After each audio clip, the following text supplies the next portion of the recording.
नमस्कार साथियों, स्वागत है आपका अटल टीचिंग सेंटर के ऑनलाइन प्लेटफॉर्म पे। और नॉर्मलाइजेशन एक ऐसी प्रोसेस है जिसके अंदर किसका भाग्य चमकेगा ये नहीं पता। नहीं पढ़ने वालों का भी सिलेक्शन होता है इसके अंदर। जी हाँ साथियों, बस आपका भाग्य ऐसा होना चाहिए कि उस शिफ्ट के अंदर नंबर आना चाहिए जिसके अंदर नॉर्मलाइजेशन करके नंबर बढ़ाया जाता है। एक समय था जब पेपर लीक से जो है राजस्थान चल रहा था, उस दौर से गुजर रहा था कि पेपर लीक हो रहे थे, पढ़ने वाले बाहर हो रहे थे, बाहर का नंबर ही नहीं आ रहा था और पेपर खरीद खरीद के लोग बाग लग रहे थे। अभी नॉर्मलाइजेशन जो प्रक्रिया है उसके अंदर वैसा नहीं है। एक ये मतलब सोची समझी या फिर वेरीफाइड या फिर जो है मान्यता प्राप्त आप कह सकते हो, इस तरीके से है। पशु परिचर जो है उसका स्कोर कार्ड जारी हुआ है। उसका स्कोर कार्ड जारी होने के बाद में नंबर जो है स्क्रीनशॉट शेयर किए जा रहे हैं कि कितने नंबर थे, कितने बड़े हैं, कितने थे, कितने गठे हैं। उनको देख के फिर ये लग रहा है कि यार पढ़ना नहीं चाहिए। ऐसे भी कमेंट आए कि साहब धन्यवाद आलोक राज जी का, जो बिना पढ़े ही नंबर आ गया हमारा। तो उस पर भी चर्चा करते हैं और बात करते हैं कि जैसा कि आप ये देख रहे होंगे, इसके अंदर 128 नंबर थे। जो भी थे वो नाम छुपा दिया गया है और 115 नंबर हो गए इनके। कितने? 128 से 115। एक सबसे इंपॉर्टेंट और सबसे ज्यादा हाईलाइट जो है वो है 110 नंबर थे और वो इनके हो गए 137। अब आप ये बताओ कि 110 से 137 नंबर बढ़ रहे हैं तो 27 नंबर का इन्होंने बढ़ाया है। अब ऐसा कौन सा फॉर्मूला लगाया है? या फिर आप फॉर्मूले को छोड़ो, आप इतना पेपर हार्ड थोड़ी था भाई। 110 नंबर आ रहे हैं, 110 नहीं, छोड़ो, मान लो जिसके 100 नंबर भी है, 100 नंबर आराम से बिना पढ़े भी या फिर नॉर्मल पढ़ रहा है तो भी उसके भी 110 100 नंबर आए हैं। अब 27 नंबर जोड़ दो इसके अंदर, 127 नंबर है। 127 वाला सिलेक्शन हो ही गया और 127 नंबर ये लेके आया है। तो इसी को पता है रात दिन कितने इसने रातें काली की है, तब जाके 128 नंबर बने थे और वो नॉर्मलाइजेशन करके कम कर दिए गए। सर अब क्या होगा? अब वीडियो बनाने से इससे क्या हो जाएगा? अब वीडियो बनाने से या फिर इसके बारे में बताने से आगे जो भर्ती आ रही है ना, फोर्थ ग्रेड ले लो आप। फोर्थ ग्रेड है, पटवार है। पटवार के अंदर 2021-22 वाली के अंदर तो बहुत भयंकर तरीके से हुआ था। उसके बाद में और भी जो भर्तियां, वीडियो आ गई, वीडियो के अंदर ले लो। अगर इसमें आवाज नहीं उठाई जाती है तो फिर ये आगे और चलती रहेगी, फिर भुगत लेंगे सर। तो वो आपकी किस्मत तय करेगी आप कौन सी शिफ्ट के अंदर हो।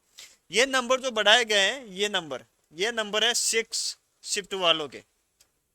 एक के और फोर्थ है बहुत कम किए गए हैं। अब यार एक जो शिफ्ट के अंदर है, अब अपन को भी पता है कि साहब पहली बार वो देने जा रहे एग्जाम, फर्स्ट शिफ्ट में जा रहा है तो उसको पेपर का लेवल भी नहीं पता है। और 3 दिन लगातार पेपर चला है और छठी शिफ्ट में इसका पेपर था।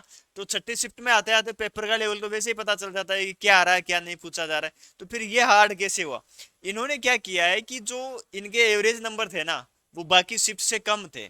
तो एवरेज नंबर कम थे तो इन्होंने क्या किया कि इनको इस पेपर को हार्ड माना और इसके तो बढ़ा दिए, और जिनके ज्यादा आ रहे थे उनको कम कर दिया। अब इनके पास ऐसा सिस्टम भी नहीं है कि ये पेपर बनाते हैं, 6 पेपर बना दिए मान लो। अब इनको भी पता है कि साहब 6 पेपर हैं, अलग अलग तरीके से होंगे। तो क्या ये ऐसा नहीं कर सकते कि जैसे एक दिन में 2 पेपर होते हैं, दो दो और दो ऐसे होते हैं ये, है ना? तो इसमें ये पेपर है, फिर इसमें जो पूछा गया है वो अगले पेपर में अलग होना चाहिए पैटर्न। और जो इन दोनों में पूछ लिया वो इसमें नहीं पूछा जाना चाहिए। तो इस तरीके से पेपर बनाना चाहिए, थोड़ी मेहनत करनी चाहिए इनको पेपर बनाने के लिए। जो एक्सपर्ट होते हैं उनको थोड़ी मेहनत करनी चाहिए। उनको सैलरी फोकटी को उठाते हैं, ये मेहनत बिल्कुल ही नहीं करते, एक साथ उठाते हैं साहब। और 6 पेपर थे, 900 क्वेश्चन बनाने हैं साहब, बना दो, ठीक है, क्या है सिलेबस, ये दे दिया और उठा दिया। अरे सिलेबस रखो, उसको रीड करो।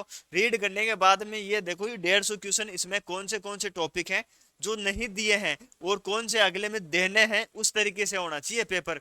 तो पता चले कि हाँ सब अगले में अलग ही आ रहा है।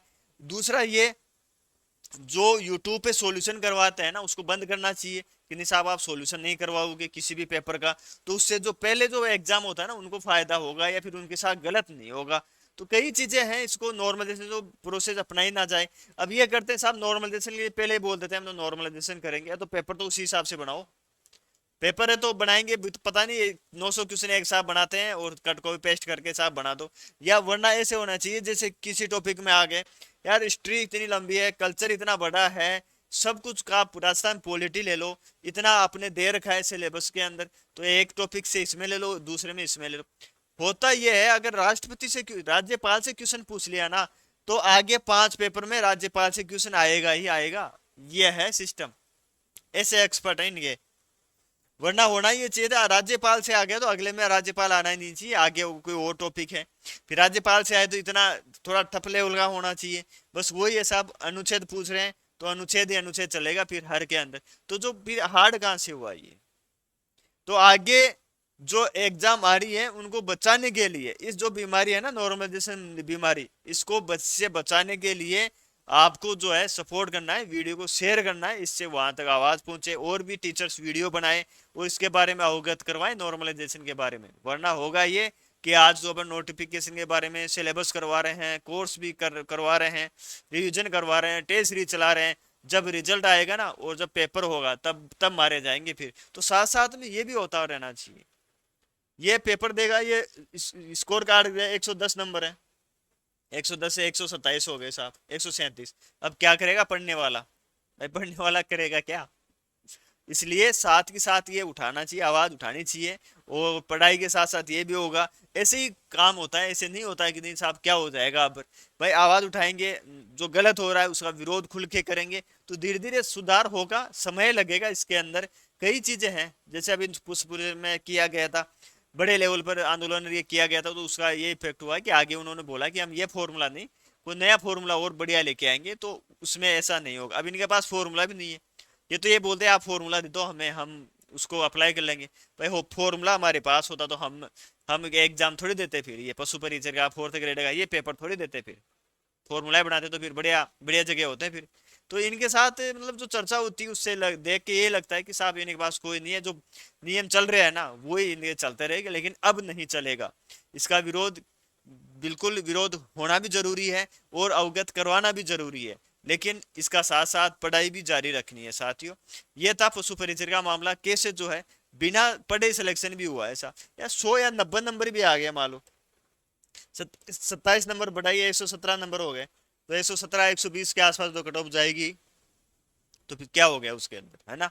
तो ये चीजें देख के बड़ा दुख होता है कि यार ये नॉर्मलाइजेशन से बढ़िया है कि पेपर लीक ही ठीक था।